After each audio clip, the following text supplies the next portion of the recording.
I've been told that I have to keep my remarks down to 2 hours.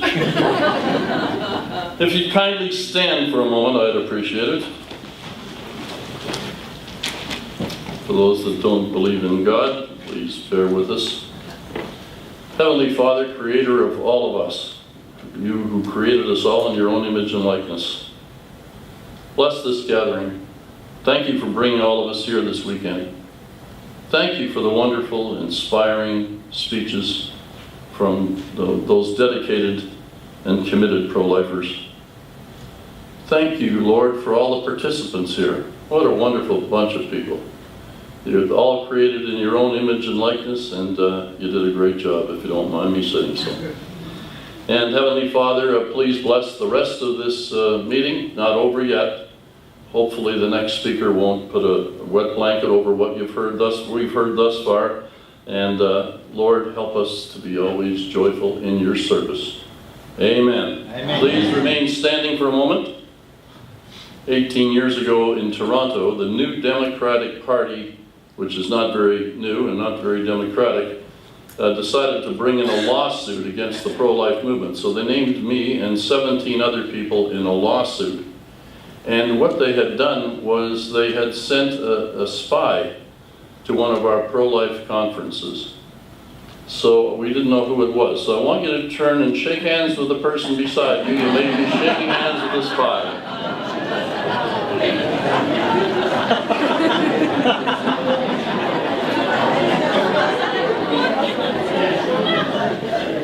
Please put your seats in a seat.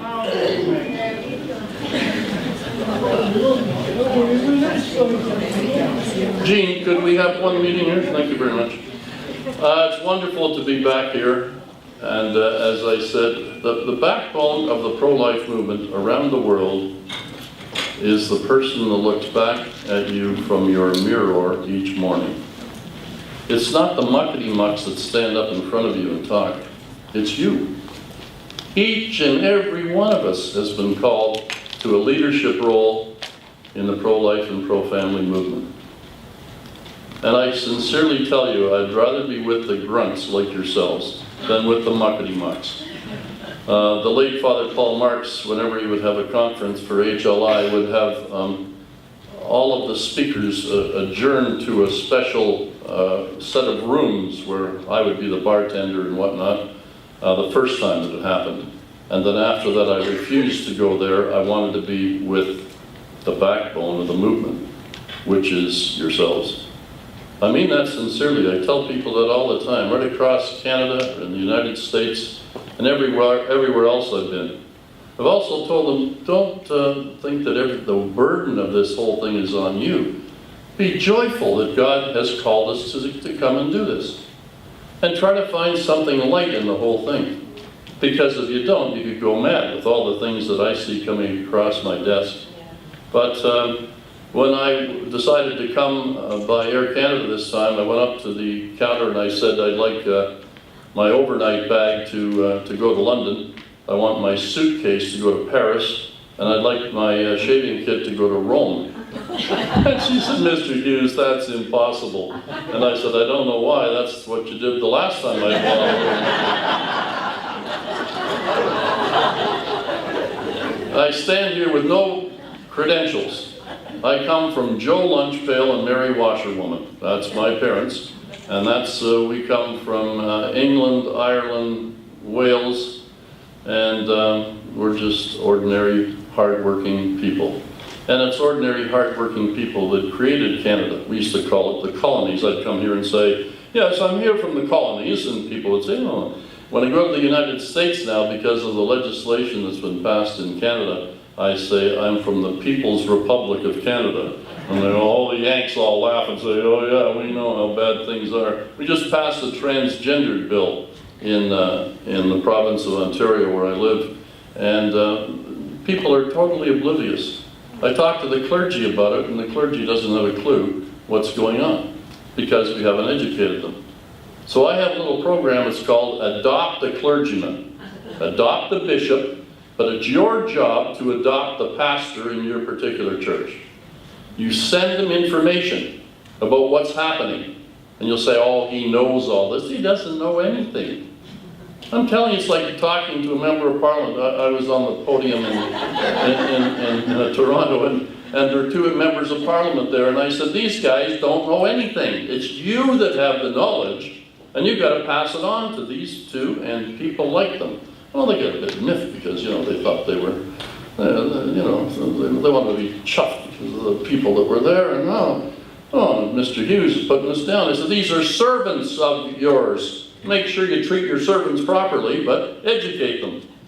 So that's the job that we all have, to educate. Adopt a clergyman, adopt a member of parliament, adopt some other person that's in an office, and you are the one that educates that person.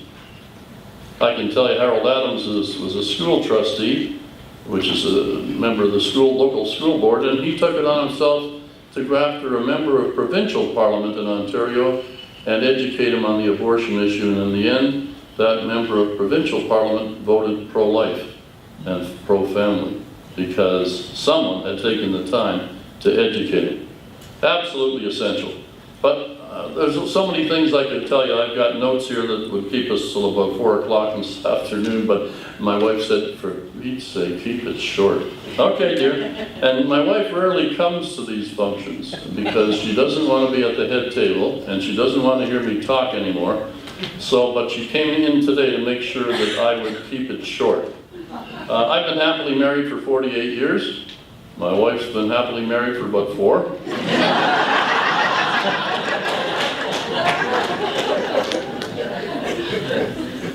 We have 4 surviving children.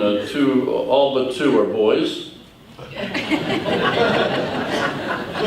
So 36 years ago, Ginny, who was a registered nurse, said to me, you got to do something about the abortion issue. And I said, what? I'm a fundraiser. What do I know about abortion? I mean, we just bought a condo in Florida. We just paid off our house.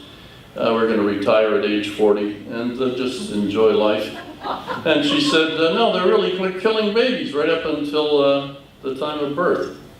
And I said, I don't believe it. So she took me to one of these slideshows put on by the Toronto Right to Life. I couldn't believe it. Yeah, they were actually killing babies. They're calling them blobs of tissue and collection of cells and all sorts of nonsense. But any Joe Lunchpail or Mary Washerwoman could tell that's a baby. And that's the difficulty we've had in this movement, is trying to, I thought after 2 years, I said to God, okay, Jenny said, give it 2 years. I said, okay, God, I'm going to give you 2 years. And he went, have I got news for you, Hughes? So here I am, 36 years later, over 30 years working full-time in the pro-life movement, 80 to 100 hours a week, and meeting some of the most beautiful human beings that you could ever imagine all over Canada, the United States, and abroad. I've spoken in Poland. When I got to Poland, Lech Kołaleski said, listen, there are cardinals that have flown here from the Vatican to hear the talks, and there were probably 1,000 people there, maybe, Peter? There were 1,000 people there. And so Lech Kołaleski said, whatever you do, don't tell your corny jokes. And I said, why not? He says, well, they won't understand it, they're Polish. And I said, okay. So I walked out onto the podium, and he stood beside me and translated, and I said, Lech here says that I can't tell you any of my jokes because you wouldn't understand them, and the whole audience went crazy and laughed like that. So I did manage to get 1 or 2 in. But I found, as my late friend, Father Ted Colleton from Ireland, who spent 30 years in Kenya as a missionary until Jomo Kenyatta threw him out of the country because he defended the missionaries. He said, if you can bring some humor into it, then your message is that much stronger. And the big thing, of course, is to listen to people when you're talking to them. And you're going to win them over, not in groups, you're going to win them over one by one. I can tell you the story of a young woman, 15 or 16 years of age, who would cut the lawn for her next door neighbor, an old widow lady, and she would shovel her snow in the wintertime. And one day the woman said to the young girl, yes, my granddaughter's going for an abortion. And the kid stopped doing what she was doing and said, Mrs. So-and-so, there's so much love in your family, don't you have room for one more? And the woman stopped and thought about it, and the kid kept cutting the grass and moving on. Later on, The widow lady told the young girl's mother, yes, we're going to have another addition to our family, and it was because of your daughter. And I realized that there she was in good weather and bad weather, and she was always there helping. So I listened to what she had to say. So the most important thing is to listen to people rather than try to ram some message down them. Find out where they're coming from and then deal with them. And a large part of all of this is the youth.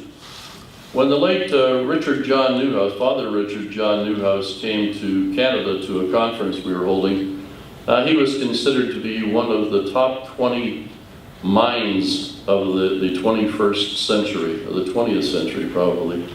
And he said, it's wonderful to see all the young people here, and everybody applauded. The youth hooted and hollered and carried on, and the old people did too, said, oh, thank God we can get out of this now, leave it to the youth. But he said, you older people, you have to mentor to the youth. You have to teach them about your plans for the future, about all the difficulties you've had, all your failures, and help them so that they can take on the mantle of responsibility. And you're in this for the duration. And he was looking at some particularly older ladies, and he said, you're in this until the good Lord calls you, until they put the lid down and tighten the screws. So we got the idea, yes, we were all in this forever. And it's amazing. I talked to a young girl one time, and she said, I was actually considering an abortion. Now, my mother died in her 101st year, God rest her soul. She was a wonderful pro-life person. And on Life Chain, you know, where you stand along the street holding a sign that says abortion kills children, Jesus forgives and heals, and similar signs. And she insisted on going to this until she was about 96 years old. But in the end, she had to sit in a folding chair and just hold the sign, and she said her beads while she was sitting there. And this woman said, I was considering an abortion. I went by one of those chains that you have, and I saw this elderly woman sitting there, and I thought she reminded me of my grandmother. I rethought my decision and decided not to have an abortion. So some days when you participate in a pro-life event and you wonder, well, was it worth it? I don't know that I've saved any babies. You don't save them, God saves them. I've been involved for 36 years. I can't point to another human being walking the face of the earth that I saved from abortion. But I have a job to do, and my job is one of great responsibility, and I take it seriously, and I do that job. Let somebody else keep the count, and I'll do the work. And so that's important, and it's important to bring on the young people, and when you do, you have to mentor to them. But they can't just go and fetch coffee and whatnot. I once sent two young women in their late 20s to the United Nations for a meeting. And one of the people there, one of the organizers said, Jim, you're welcome to be part of the committee as you always have been, but in future we only want older men in their 40s and 50s who are married and are settled. And I said, you got two of the most brilliant young pro-lifers that I've got here, and that's why I sent them. And okay, and on one occasion I was told Jean Head at Manhattan Right to Life, who works very closely with Peter at the UN, needed some help in her office. So Dan Zeidler from Wisconsin phoned me and said, can you find somebody, do you have the money to pay somebody to go in there? So I found a young person, a young woman, who I knew very well. She was in New York studying at Juilliard's, the music school, and she went in to help Jean Head. And I knew what the reaction would be. Jean saw her and said, oh, Jim, she's much too young. I said, okay, Jean, don't say anything to her. Just keep her there and have her work with you, and I'll find someone else. No, I didn't look for anybody else. So 2 weeks later, I called Jean, and I said, Jean, I'm still looking for Anna's replacement. Replacement? No, she's fantastic. She's gold. I said, oh, okay, Jean, so thank you. She says, thank you so much, Jim. It's wonderful that you've done this. Yes, you see, there's gold in them there hills with all the youth. And it's wonderful to be able to work with them. And they call me Gramps, and they call me other things. And I won't repeat those. But in the summertime, we hire summer interns. And for years, we've been bringing in a dozen young people, university age usually, and we train them. And they come in nominally pro-life, and by the time they leave, they're on fire. And they can't believe it. Wow. So we have people that behaved as summer interns, acted as summer interns, and went off to establish the World Youth Alliance at the UN, that acted as key parts of the Holy See mission to the United Nations, that have done all sorts of, the head of Priests for Life in Canada is one of our former interns. One woman ran up to me at our March for Life in Ottawa, and she was visibly pregnant, about 8 months pregnant, I would say, and she told her friend, yes, I slept at Jim Hughes' house. And I took one look over there and one look back, and I just said, Lord, forgive me here. Another time, this lovely young nun, a sister, came up to me wearing a habit, and she said, Mr. Hughes. I said, yes. She gave me a big hug, and she said, do you know me? And I said, she said, I was one of your summer interns about 15 years ago. And I thought, oh my heavens. So she's in good hands. One of the Sisters of Life, established by the late John Cardinal O'Connor of New York City, was one of our summer interns as well. She came back when the Holy Father visited, John Paul the Great visited Toronto a number of years ago. There was a service at St. Michael's Cathedral, and when I came out of the building, there were about 20 Sisters of Life there. And all of a sudden, through the air flew this nun, this flying nun, grabbed me around the neck and had me in a headlock, and the other nuns were, oh, and she said, this is Jim Hughes, and then they all, ah! Tell us a joke. I said, oh. So the young people they're not the future of the pro-life movement, they're the present. The secret is, how do you employ them in such a way that they feel that the efforts that they're putting in are worth it? We have what we call a defund campaign across Canada. The federal government funds abortion, sends the money to each of the provinces, and it's up to the provinces to determine how those healthcare dollars will be spent. Well, abortion's not a necessary medical procedure. So we're out there in all the provinces, leafleting door to door and whatnot, saying defund abortion. It's not medically necessary, etc., etc. And the campaign is run by Campaign Life Youth. They organize it across the country. Now, a lot of the people that are distributing leaflets door to door during the day are people like many of you, that you're not going to an employment anymore, and you have the time to do it. The media said to me, well, wait a minute, you said this was a youth group, and look at all the old people that are out distributing pamphlets. I said, this is a unique situation. The young people have organized it, and the old people are carrying it out. Usually it's the other way around. We'll arrange everything. You run over and get coffee now and do this and do that. No, we do all that stuff, and we got the young people now playing a very prominent role in the pro-life movement in Canada. In fact, the late Nellie Gray, a Washington lawyer who started the March for Life in Washington, D.C. around 1974, I think it was, Nellie Gray said to me, well, why don't you have one of those marches, one of these marches in Canada? I said, well, we're doing this, we're doing this. Yeah, you're too lazy to do it. I said, no. And she said, what's this going on in Canada? I hear there's some people wanting a gestational legislation where you cut off abortion after 24. Are they crazy? Are they unprincipled? And then I recall, of course, the statement by the Canadian Conference of Bishops back around 1990 that said a gestational approach to abortion, where you say, well, we'll tolerate the killing up to this particular level because we want to save these ones, is acceptable. He said it's unprincipled. So here's Nellie saying, no compromises, no exceptions. Every one of those human beings is made in the image and likeness of God. Yeah.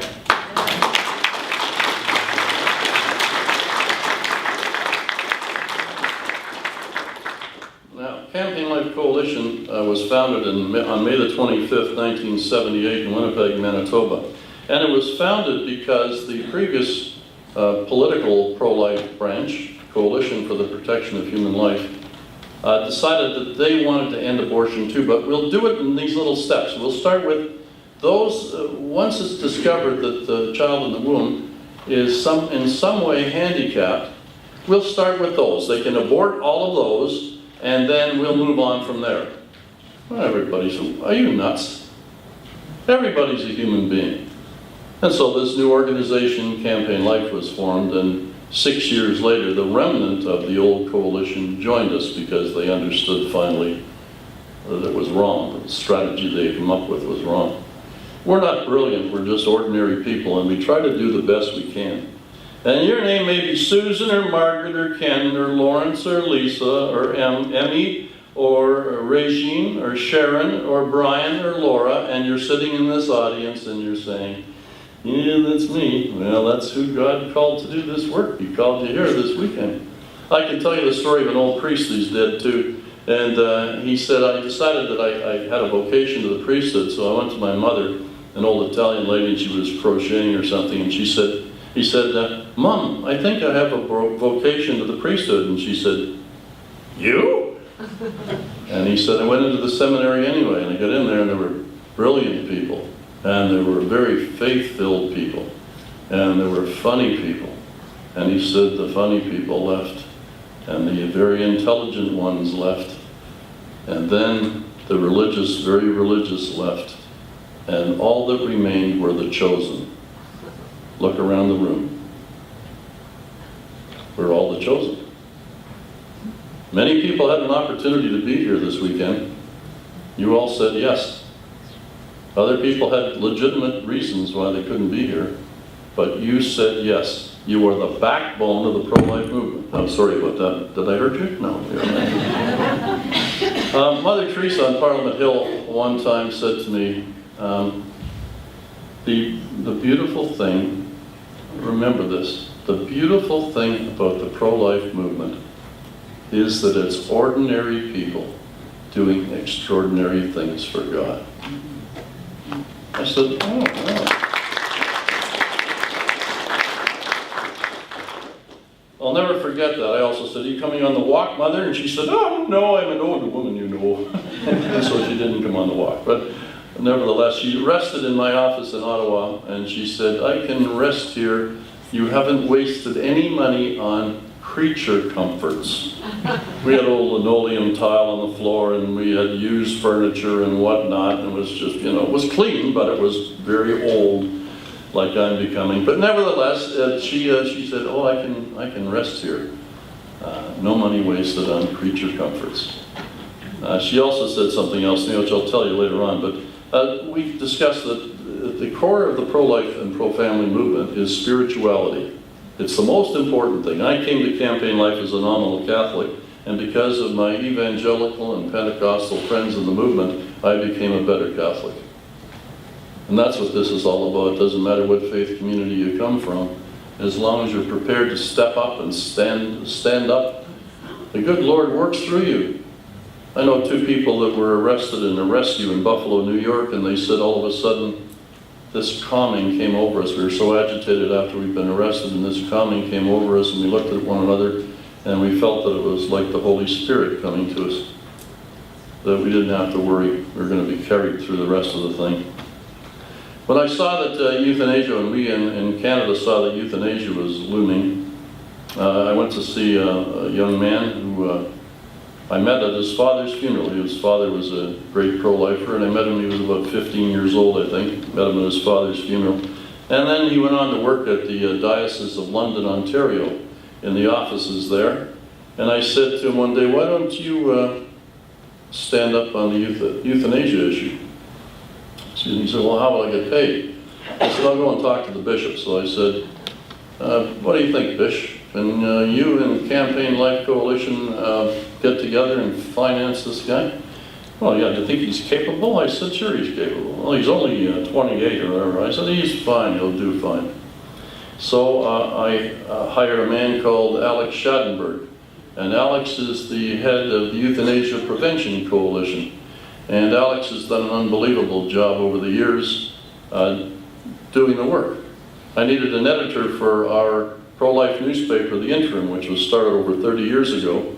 And I got Paul Tuns to be the editor. He was 24. Then this little boy came into my office one day with his father, and he was wearing short pants, and he was about 7 years old, I guess. He had a little beanie hat on with a propeller on the top. And that was my first time to meet John Henry Weston, who's the editor-in-chief of LifeSite News, if you know of LifeSite. When Carl Scarf said to me, "We should be on the internet." I said, "What's an internet? What are you talking about?" So we got into it a little bit, and now LifeSite is an invaluable tool in the pro-life arsenal to be used by all of us in whatever way we can use it. It was so effective that a priest in the province of Quebec, which used to be a Catholic province and now is full of people that don't believe in God anymore. In fact, the birth rate is only maintained by people that are having children out of wedlock.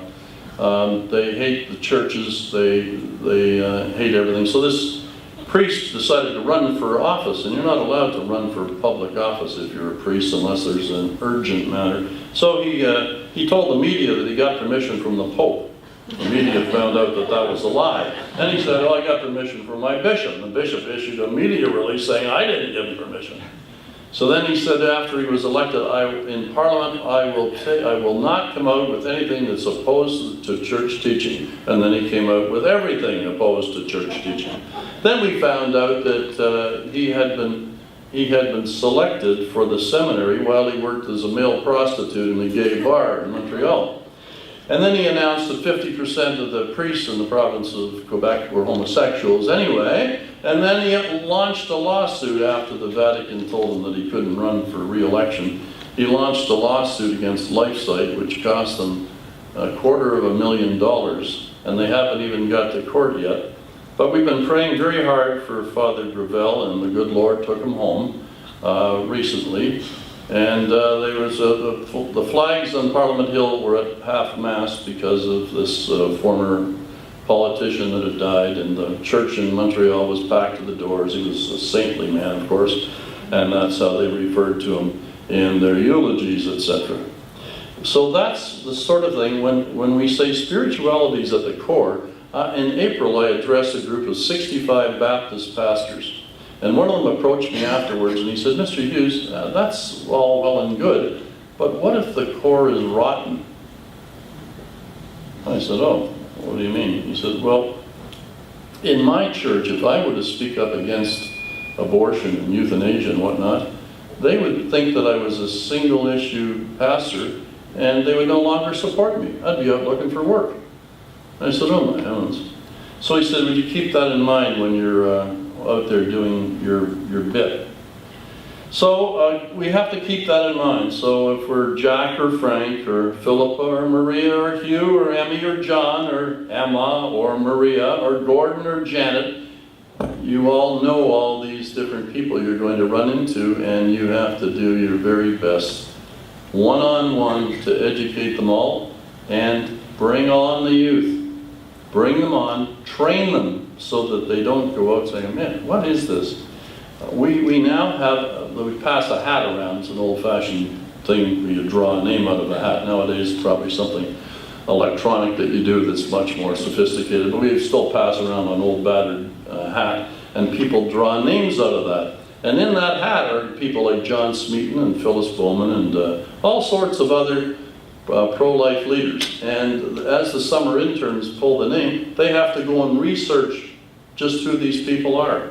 And then they write it up and they make a presentation to the other summer interns, and then those things go into, they're probably on the some internet thing, but I have them in an old-fashioned 3-ring binder that I keep close to me that I can look at and see how they did. And so they've learned. What about this stem cell stuff, Mr. Hughes? What do you think of that? And you go and read it in the files. Oh my God, we were there in the beginning. And the bishops were not on our side. They said, "No, none of the church leaders were on our side." They didn't understand it. Wow. Huh. So I said, pass it on to the other young people.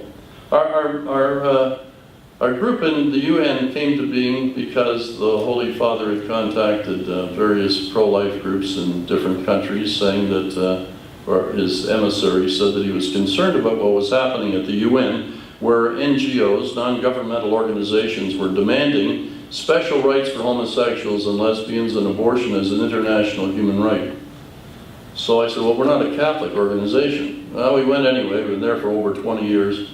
And who have we sent? Mainly young people. When the youth conference was being held in Lisbon, Portugal, I got a call saying we're really worried because Planned Parenthood has a lot of paid young people that are going to this. And I said, fine, we'll send some too. So we sent 5 of our summer interns over there.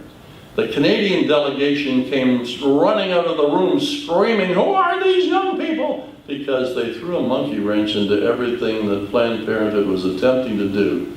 And these 5 young people did an outstanding job. We've had young people at all of these commissions for years and years, and they've been doing outstanding work. And we tell them, okay, I want notes from each one of you. And I don't want you to collaborate on the notes. I want to hear from each one of you individually. Then we have the collaboration and we pull it all together and you get a complete picture then of what's happening. And so thank God for them. They've thrown sand onto the rails of so many speeding locomotives that have slowed to a halt because they've been there. And it's been Campaign Life's youth that has done this.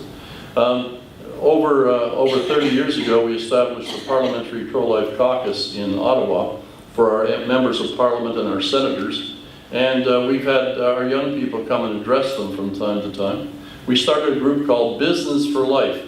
Business people that were prepared to finance our efforts, and they've probably given us over $1 million over the last 30 years. They pay for all the meals for the parliamentarians up in Ottawa. And it's absolutely amazing what people have said, well, how come you didn't ask me? You have to ask people. Do you want to come to this conference? Do you want to come out on the street and hold up a sign that says abortion kills children? Would you like to participate in 40 Days for Life? With the young people, we said, okay, pick a block. You can have any block in the city that you want. You can stand along there with other young people holding the signs. And so they do. Put them in charge, make them responsible, and mentor to them. The worst thing you can do is just say, oh, yeah, these young people here. I said, well, oh, hi, children. No, forget that. They're not the future, they're the present. Embrace them. Thank God there's so many here on this weekend. Some of them are still in bed, I hear, but aside from that. So if you're Joanna or Stephen or Alex or Selena or James or Andrew or Megan or Aileen, this is your responsibility too. You got to recruit. You got to get out there on the street and you got to do what you can. I don't like being on the street, but I'm there. And I pray all the time I'm out there. And I'm hoping that somebody would see me and say, well, he looks like my uncle, and I sort of like my uncle, and if he's there, maybe what he's advocating is right. The young people that come into the organization, they learn pro-life apologetics. They learn how to argue the issues.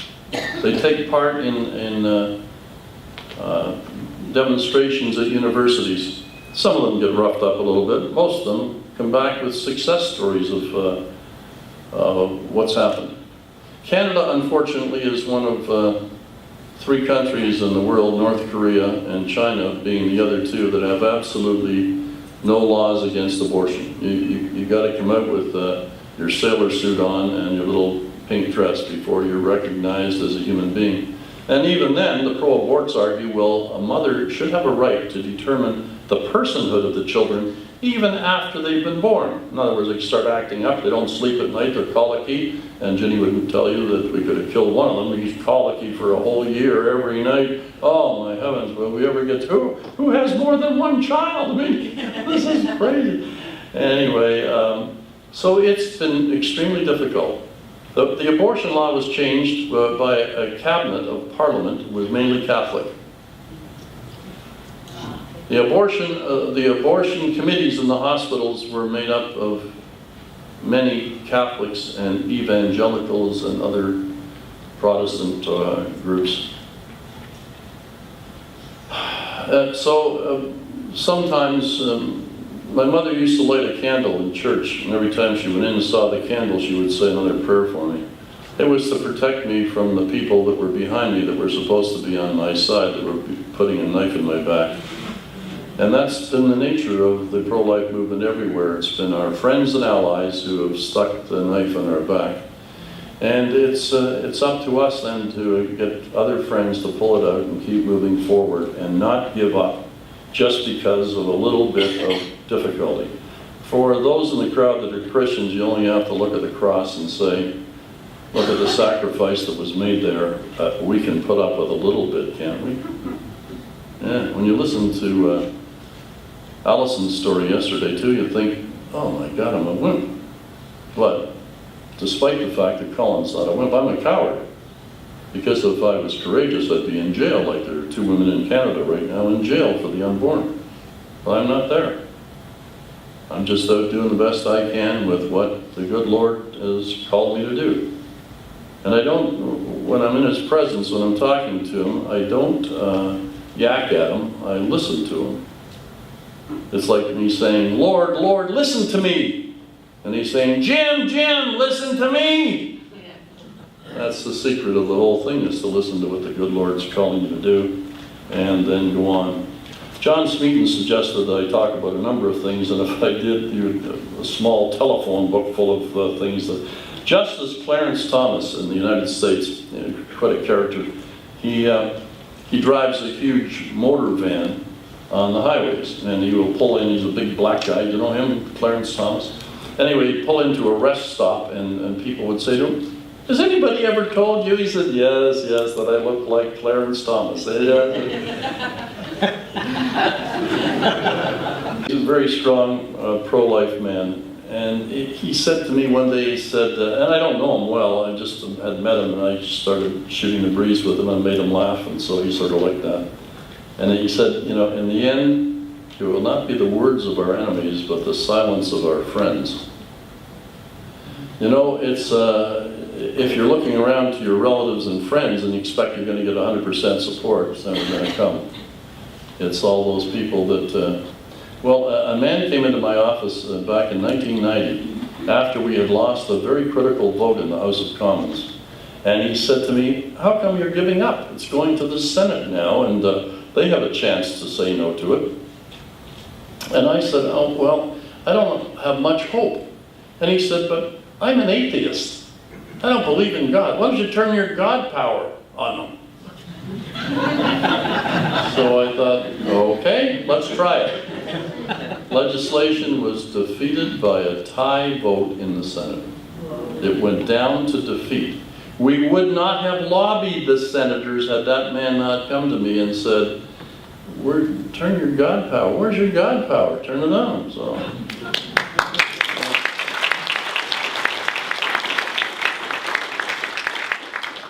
Catholic schools in the province of Ontario have been forced to set up gay straight alliance clubs.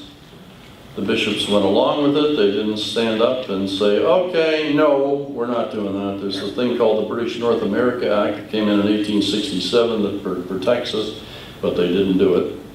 One little tip that I should have mentioned yesterday at the youth conference that I attended, well done, by the way, when you're leafleting, if you only have a certain small group of people, pick the area where you're going to work, in a riding or a ward or whatever you call them, and send people into the 4 quadrants and then into the middle, and distribute the leaflets there. Because then any representative thinks that the whole area has been blanketed. And then you get people that are too squeamish to talk to their elected representatives, to phone them after 9 o'clock at night when their machines are on at the office, and tell the person who you are, say, I'm opposed to what you're doing and what you're saying. Now, we've done little surveys, and if there are 5 of those, the secretaries come in and they're used to doing little, we think, oh my heavens, the phones are just jammed with all of these calls. Yeah, so use your strategies here. Be as wise as a serpent and gentle as a dove, and it works. Also, what works with young people is pizza and beer. Works very well too, and always follow the money. Regardless of what's going on, it's always the money. Why didn't he speak up in that church? Well, because the wealthy people don't agree with him there and they'll cut off his funding. Oh, what about this politician? Oh no, the wealthy people that are contributing to his campaign wouldn't want that. 3 of their daughters have had abortions, etc., etc. Oh my heavens. So all of those things are important to remember. Now our March for Life in Ottawa, which I eventually started as a result of Nellie Gray nagging the heck out of me, 18 years ago, very few people, no members of parliament, no clergy there the first year. Last year we had over 20,000 people with over 20 Catholic bishops there, with about 25 members of parliament and senators there. And that event is organized in large part by our youth. We have a youth conference that's attached to this. We get about 1,000 young people registered, only because we can only accommodate 1,000 of them. There are, of the 25,000 people on Parliament Hill, 18,000 of them are under 25. They're all there, making their voices heard. We have a youth dinner. We have a rose dinner for the adults, and we have about 450 to 500 people there. But then the youth dinner's sold out. There's 1,000 of them in there too. And we just don't serve them hot dogs and whatnot. They pick their own menus and they do what they want. They have top-notch speakers. They say, we want to bring this person in. It's going to cost $5,000. Can we do it? Yes, do it. Boom, off we go. And so the young people play a prominent role in organizing that event. In Washington, Nellie Gray did not do that, and her board consisted of people in their 80s. And when Nellie Gray died, then it brought a little bit of a problem. So we've got it set up where the young people are right there in the middle of the whole battle all the time. And you can do it. Just find one. Maybe there's one here, or 2 here, or 5 here. Emmy may say, oh, I'm just too busy to do that. But you know, we get her working on something like this and it's entirely possible to do it. It's important too to recognize that the people that don't share our views are human beings, and they're just as valuable to God as we are. I heard that people going to work were sad all the time. So I sit on my veranda in the warmer months, have an awning there, I drink my tea, read the morning paper. Bus goes right up my road, no further away than the back table there. And I see the glum-looking faces. No, it's even closer than that. It's where the last row of chairs is. And they go up the road and they're all looking glum. So I decided that I would smile and wave. So after about a week of smiling and waving, people were looking for me and waving back. After about 2 weeks of this, most of the people on the buses going up the road were looking for me and waving and smiling. My wife was working the night shift at the hospital, and so she came down in her house coat, she had her tea, bus came up, and I smiled and waved, and she said, who are those people? I said, oh, some friends of mine. And the next bus came up, and I smiled and waved, and she said, what the hell are you doing? And she immediately got up and went on to the back deck of our home where she couldn't see all of this. The story is really about us dealing with one another.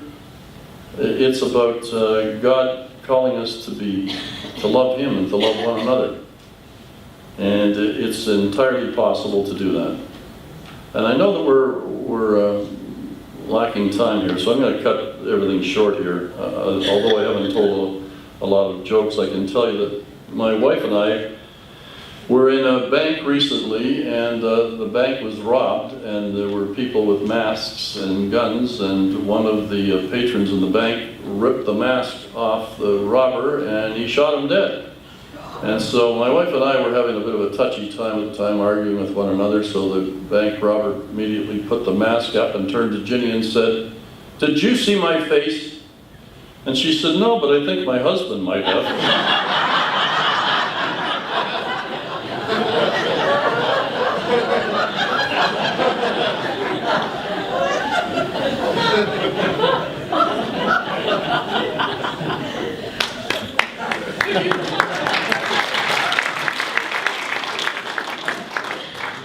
The late Mother Teresa also told me, I was no big fan of her. I used to write to her and she did things for me. Her great ally was the late Father Lawrence Abello, a Jesuit priest. And Father Lawrence Abello would make sure that she got our messages, and she would write back lengthy notes. But one thing that he told me that the Sisters of Life, or pardon me, the missionaries hadn't picked up was the fact that she also said this: if you want to change the world, and you're concerned about what's happening in the Middle East and whatever, and down your block and whatever, if you want to change the world, make sure you're doing what God would have you do. And then deal with what's at your feet. And then what? Deal with what's at your feet. If you're fighting with your brother-in-law because he didn't return your power saw, or your sister-in-law showed up at the same wedding reception wearing the same dress, straighten those things out. Don't let those things bother you. It says in sacred scripture, go and settle those things before you come back. And I remember that. And I also remember as a young boy a little blurb in the bulletin in the church. And it said, I waited patiently for somebody to do something. And then I realized that I was somebody. You win them over one by one. Here's a little thing that I know this one gentleman began doing as his mother got older and as he got older. And on his birthday, he sent her a dozen roses and said, thanks, Mom, love, whomever. Not on her birthday, on his birthday. So if your mums have passed on now, but you have children, you might just tell them over tea one day of the story that this man told at the conference, and it might be that they will respond and pick it up. So remember that on your birthday, you send flowers and you say, thanks, Mom, love so-and-so. And I'm told that in one case, the woman never thanked the son, but she told all her friends about it, and she was deeply moved by it. So that's another way in which we all behave the way we're supposed to behave. It's been a great pleasure being here with all of you. And I've got so many names here with all of the ones that I haven't read out. I was going to try to bring them all in as well, but I love all of you. And I really mean that. I mean, I love all of you. You are the backbone of the pro-life movement. You are. It's not the muckety-muck standing up here. As much as we want to be part of it, it is you. And may God bless you in your efforts.